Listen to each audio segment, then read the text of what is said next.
చంద్రబాబు దార్శనికతతో రాష్ట్రానికి పెట్టుబడులు. రాష్ట్రంలో అనుకూల వాతావరణం ఉన్నందువల్లే పెట్టుబడులు భారీ స్థాయిలో వస్తున్నాయని 20 సూత్రాల కార్యక్రమం అమలు చైర్మన్ లంకా దినకర్ గారు పేర్కొన్నారు.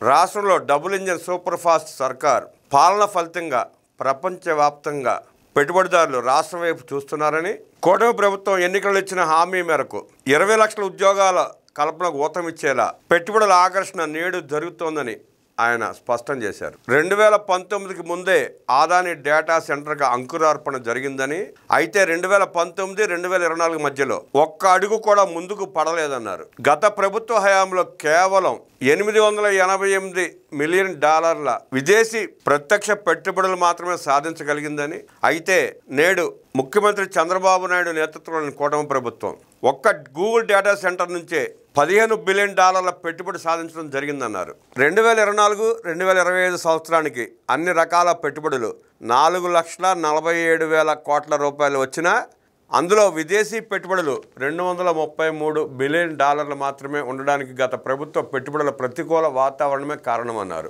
2024 అనంతరం ఒకవైపు కేంద్రంలోని ప్రధాని నరేంద్ర మోదీ నేతృత్వంలోని ప్రభుత్వం సమయోచిత సహాయం, ముఖ్యమంత్రి చంద్రబాబు దార్శనికత, ఉప ముఖ్యమంత్రి పవన్ కళ్యాణ్ సమన్వయం, పెట్టుబడుల కోసం ఐటీ శాఖల మంత్రి నారా లోకేష్ నిరంతర కసరత్తు కలిసి నేడు ఆంధ్రప్రదేశ్ దేశంలోనే అతిపెద్ద విదేశీ పెట్టుబడుల గమ్యస్థానంగా అవతరించిందన్నారు.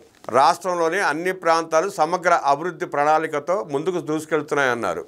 విశాఖ కేంద్రంగా ఉత్తరాంధ్ర రాష్ట్ర ఆర్థిక రాజధానిగా దేశీయ విదేశీ పెట్టుబడుల ఆకర్షణ, రాయలసీమలో కొప్పర్తి, ఓర్వకల్లు పారిశ్రామిక కారిడార్లు, డ్రోన్ పార్క్ వంటి వస్తు తయారీ పరిశ్రమల హబ్గా, హార్టికల్చర్ జోన్గా అభివృద్ధి, మధ్య ఆంధ్రలో రాజధాని అమరావతి నిర్మాణం, quantum valley, Ramayapatnam, Machilipatnam port నిర్మాణం, బీపీసీఎల్, ఇండోసోల్ వంటి పరిశ్రమల ఏర్పాటుతో అన్ని ప్రాంతాల సమగ్ర అభివృద్ధితో యువతకు ఉద్యోగ ఉపాధి అవకాశాలు కల్పించడంలో ముఖ్యమంత్రి చంద్రబాబు నేతృత్వంలోని రాష్ట్ర ప్రభుత్వం మోదీ సహాయ సహకారాలతో దూసుకెళ్తోందన్నారు.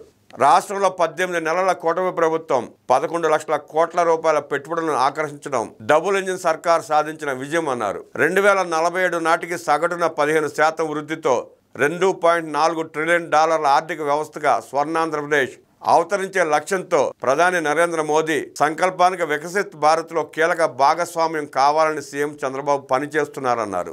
వైజాగ్ నుంచి $1 ట్రిలియన్ జీఎస్డీపీ లక్ష్యమని మంత్రి లోకేష్ సంకల్పం సాధ్యమేనన్నారు. ఐటీ ఆధారిత రంగం, ఫార్మా, హైడ్రో పవర్ వంటి గ్రీన్ ఎనర్జీ, మెటల్ వంటి కొత్త ఉక్కు పరిశ్రమలు, ఎగుమతులు దిగుమతుల కోసం నౌకాయానం, భోగాపురం విమానాశ్రయం, పుష్కలంగా ప్రపంచవ్యాప్తంగా పర్యాటకులను ఆకర్షించే పర్యాటక రంగం వంటి అన్ని రకాల హంగులు వైజాగ్ సొంతం కారణంగా వారి సంకల్పం సాధ్యమవుతుందన్నారు. 2047 నాటికి స్వర్ణ ఆంధ్రప్రదేశ్లో వికసిత్ విశాఖ లక్ష్యంతో కార్యాచరణకు $15 బిలియన్ గూగుల్ పెట్టుబడులు ఒక మంచి ప్రారంభం అన్నారు. 2018-2019లో విదేశీ ప్రత్యక్ష పెట్టుబడుల ఆకర్షణలో రాష్ట్రం 5వ స్థానంలో ఉంటే గత ప్రభుత్వ రివర్స్ పాలనతో 14వ స్థానానికి చేరుకుంది. రాబోయే ఏడాదిలో మరలా విదేశీ ప్రత్యక్ష పెట్టుబడుల ఆకర్షణలో ఏపీని అగ్రస్థానంలో నిలపడమే కూటమి ప్రభుత్వం లక్ష్యమని తెలిపారు. గత ప్రభుత్వ పాలనలో పవర్ పర్చేజ్ అగ్రిమెంట్లతో, కియా మోటార్స్ వంటి సంస్థలను గత ప్రజాప్రతినిధుల బెదిరింపులతో, అమరావతి పైన కుట్రలతో దేశీయ విదేశీ పెట్టుబడులదారులు రాష్ట్రం వైపు చూడాలంటే బెంబేలెత్తారు. గత పాలనలో విదేశీ ప్రత్యక్ష పెట్టుబడుల ఆకర్షణలో రాష్ట్రం అధమ స్థానంలో నిలిచిందన్నారు. వైజాగ్లో జరగబోయే పారిశ్రామిక సదస్సులో Google, Mittal steel, hydro power వంటి ప్రాజెక్టుల పెట్టుబడుల ఆకర్షణ ఒప్పందాలు ముఖ్యమంత్రి చంద్రబాబు నేతృత్వంలోని కూటమి ప్రభుత్వం చేసి చూపుతుందన్నారు. ప్రధాని మోదీ సహకారం, సీఎం చంద్రబాబు దార్శనికత, మరోవైపు పెట్టుబడుల ఆకర్షణ కోసం లోకేష్ చొరవ, సహాయ సహకారాలు అందిస్తున్న ఉప ముఖ్యమంత్రి పవన్ కళ్యాణ్ జోడీ స్వర్ణ ఆంధ్రప్రదేశ్ను వికసిత్ భారత్లో భాగస్వామ్యం చేసేందుకు కృషి చేస్తున్నారని లంకా దినకర్ పేర్కొన్నారు.